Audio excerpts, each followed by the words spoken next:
ご視聴ありがとうございます。今回は謎の高架化工事をした駅に迫ります。見た目より複雑な構造や高架化してもなお踏切が残る理由などを順番に解説していきます。高架化から18年を経て完了するさらなる立体化工事に注目です。私が今乗っているのは東急東横線の下り列車です。東横線は東京の渋谷から神奈川の横浜までを結ぶ路線で、路線の両端で他車線に直通しています。自由が丘の次の田園調布から5駅先の日吉まで、同じ東急の目黒線と複々線になっています。運行系統は分離されており、外側の線路を東横線、内側の線路を目黒線が使います。同じ方向の列車がホームの両側に止まるので、乗り換えがとっても便利です。田園調布から3駅目、武蔵小杉に到着です。東横線、目黒線相互の乗り換えのほか、JR 各線への乗り換え客も多いです。田園調布からここまで、東横線と目黒線の線路が並んでいましたが、この駅を出ると様子が変わります。かつて線路があったであろう枕木の痕跡があります。ポイントがいくつか続くと、東横線の線路が高さを上げていきます。その途中で目黒線の線路の高さが下がり、東横線の下に潜り込みます。東横線の線路は再び高さを戻し、目黒線の線路の上にかぶさります。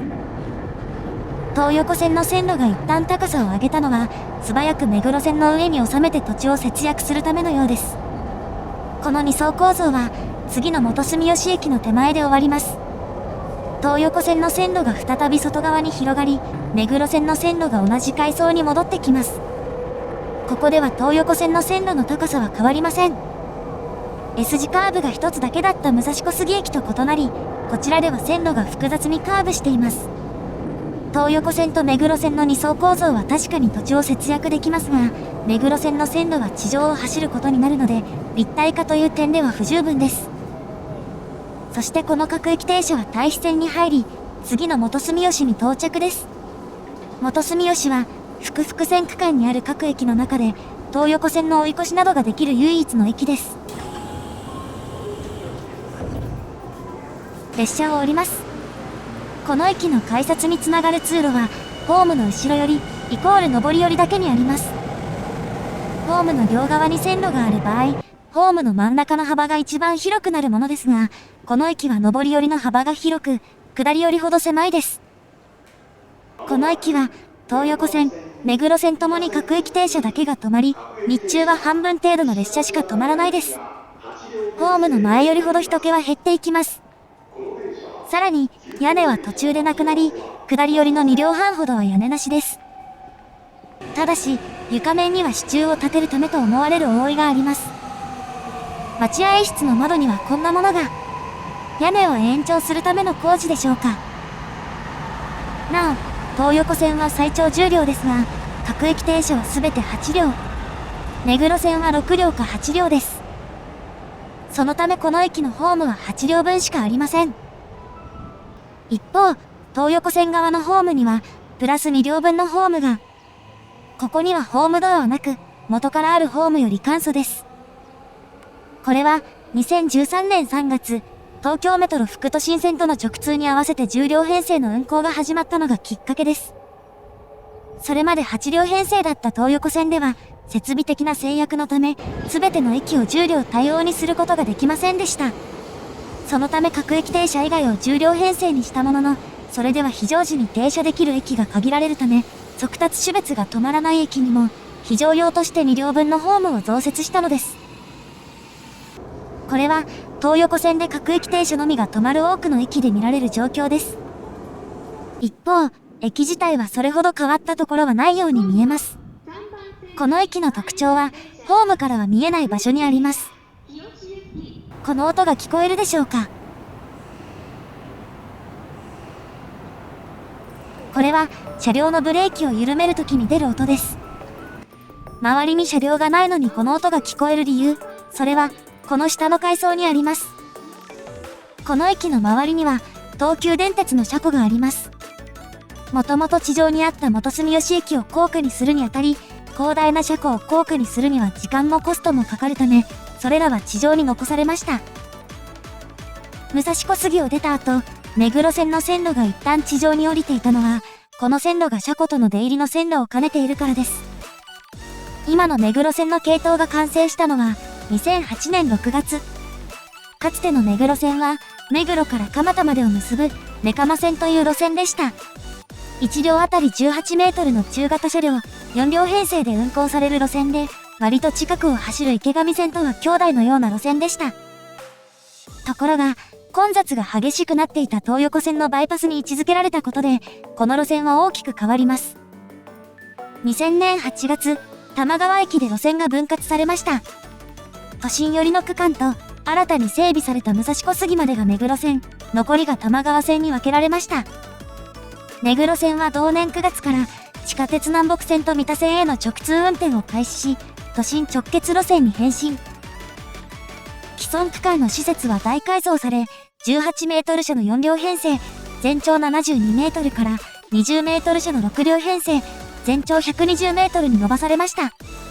ホームドアも整備されてワンマン運転も始まるなど、路線は一気にグレードアップされました。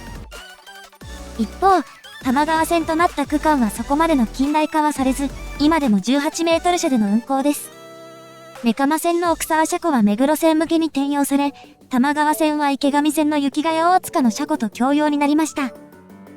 車両も共通化され、3両編成の池上線に合わせるため、玉川線の車両は4両から3両に減らされました。都心側のターミナルを失ったことで輸送量も減り、ローカル感あふれる路線になっています。目黒線ではその後、途中駅の地下化などが行われ、2006年9月には急行運転も始まっています。路線が武蔵小杉から日吉まで延伸されたのは、2008年6月のことです。もともとこの駅は、東横線の単独駅でした。東横線の車庫があるのはここだけで、運行上も重要な駅でした。各駅停車しか止まらないのは以前も同じでしたが、入出庫する車両を急行列車として運行するため、元住吉を始発終着とする急行が何本かありました。なお、当時の東横線は各駅停車と急行だけで、特急などは後から登場したものです。地上時代の駅はもともと今の高架駅の真下あたりにあり、1963年頃、元住吉検車区の拡張とホームの延伸のため、上り寄りに移されています。その後、2006年9月の高架化に合わせてホームは下り寄りに移動し、かつてあった場所に戻っています。東横線が使う線路の本数は同じですが、ホームは対比線側だけに設けられました。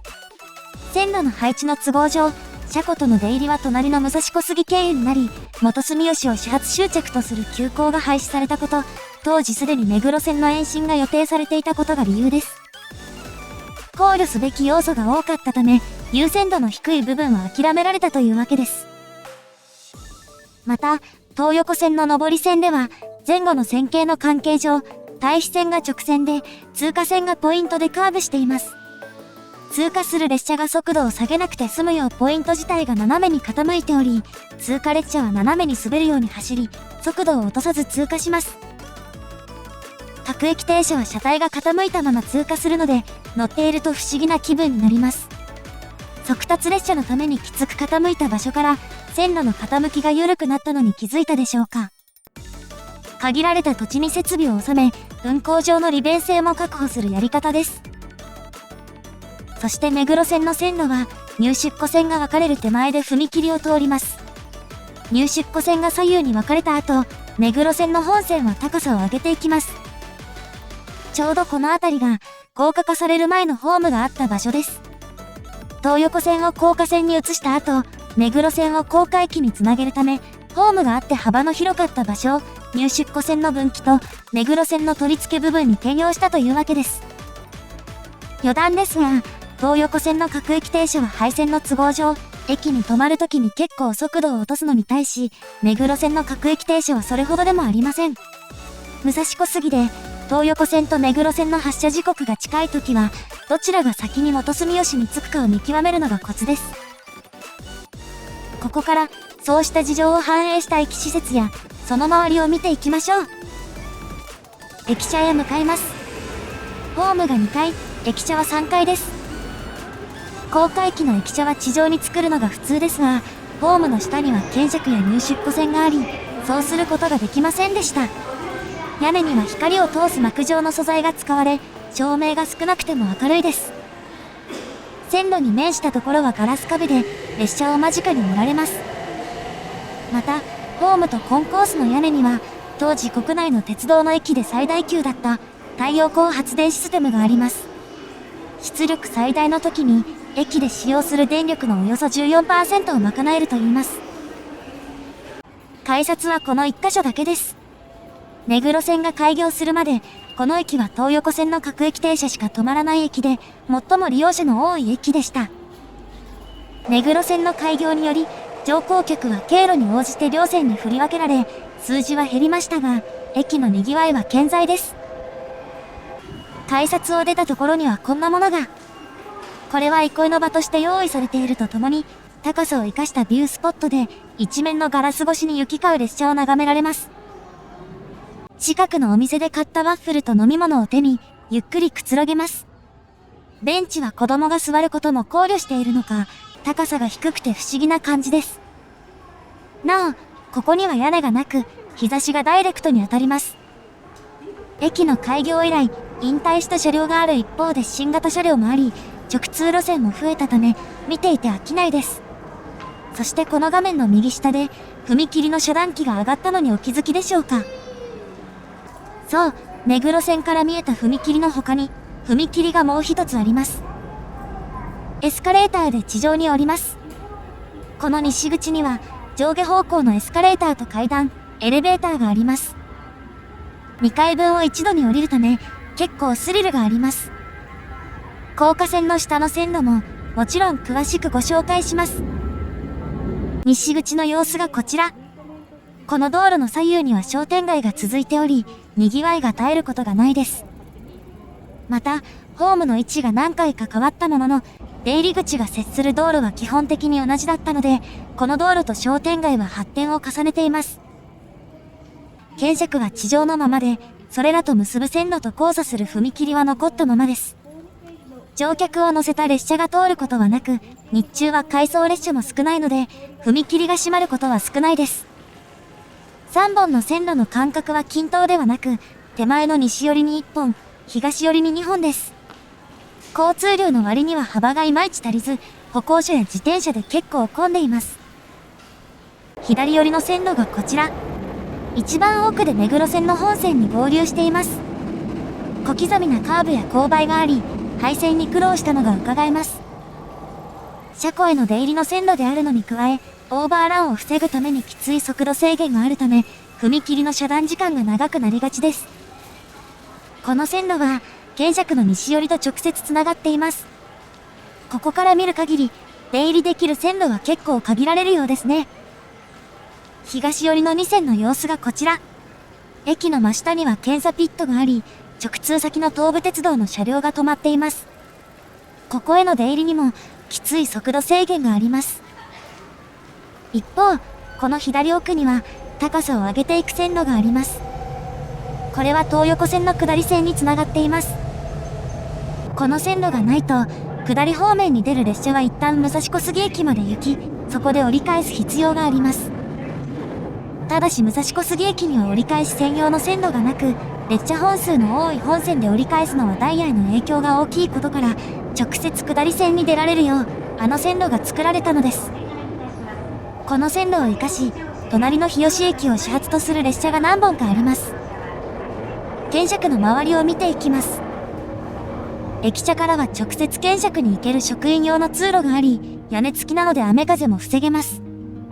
この施設には元住吉総合事務所という名前があり、鉄道研修センターも近くにあります。敷地の南端、留置線の端に到着です。東横線や目黒線の車両、直通先各線の車両が並んでいます。このうちみなとみらい線には自社の車庫がないため、ここの一部を借用しています。そのような事情もあり、車両の運用は東急の8両編成と一体的に組まれています。直通路線が増えたこと、目黒線系統の8両編成化が進んだことで施設に余裕がなくなり、みなとみらい線では自社の車庫を建設する工事が進んでいます。延伸計画が進まないために目論見が狂い、車庫用地を探すのに苦労した事情を追った動画は概要欄から見てくださいね。本線を挟んで東側には西武鉄道の車両が止まっています。西側には西武の車両はいなかったので、会社ごとにエリア分けしているのでしょうか。そして本線の横にあるのが、先ほど触れた東横線の下り線につながる線路です。200メートル余りで道路の上まで持ってくるため、かなりの急勾配です。そして最後に、元住吉駅の周りにあるもう一つの踏切へ向かいます。高架線の横を通り、その場所へ向かいます。さすがに商店街ほどの賑わいではありませんが、かつてホームの真横にあっただけあって、お店が並んでいます。地上の線路を西武の車両がゆっくり走ります。車両を交換するなどの理由で、日中でも回送列車が走ることがあります。検車区の手前で止まることもあり、踏切が開かない原因になります。先ほどの踏切から300メートルほど、ここがもう一箇所の踏切です。幅はそこそこ広いものの、ここを通れるのは歩行者と自転車だけです。都営三田線からの直通、各駅停車日吉行きが通過です。この車両は、東京都交通局の6500型。三田線で8両編成の運行が始まるのに合わせ、2022年5月に運行が始まった車両です。各駅停車ということもあり、通過速度は時速80キロほどですが、もっと速い場合もあるようです。目黒線の営業列車はすべて通る上、検車区とを行き来する列車の多くが加わります。下り寄りの様子がこちら。踏切のすぐ横にポイントがあり、入出庫線が離れたところで即上り坂になります。このポイントは角度がきつく、騒音の原因になるため、両側には高架橋を丸ごと塞ぐ防音壁があります。上り寄りは普通に床下が隠れる程度の高さなので、この線路、そして踏切が高架化の後もネックとして残ったことは容易に想像できます。そしてこの踏切は間もなく姿を消すことが決まっています。反対側にはこんな看板が。そう、ここでは立体交差化工事が行われているのです。これは道路を地下に移して立体化するもので、車道はすでにアンダーパスに移行し、立体化を終えています。目黒線などをくぐる他のアンダーパスは場所が離れている上、駅前の道路は車が通れないことがあります。遮断時間がそこそこ長い踏切を通るか、他のアンダーパスに迂回する必要があったため、この踏切の立体化によって交通がスムーズになることが期待されています。歩道のアンダーパスも現在整備中で、まずは元住吉側の歩道が6月27日木曜日の午後2時から使用開始になります。アンダーパスという性質上、遠回りになりますが、線路との交差部分には東西1箇所ずつ歩行者用のエレベーターが設置され、歩行者はそれほど遠回りしなくて済みそうです。その後、この踏切は翌日の深夜1時をもって廃止される予定です。駅の高架化から18年近く、駅前の大踏切はそのままですが、第2の立体化は間もなく完成です。ご視聴ありがとうございました。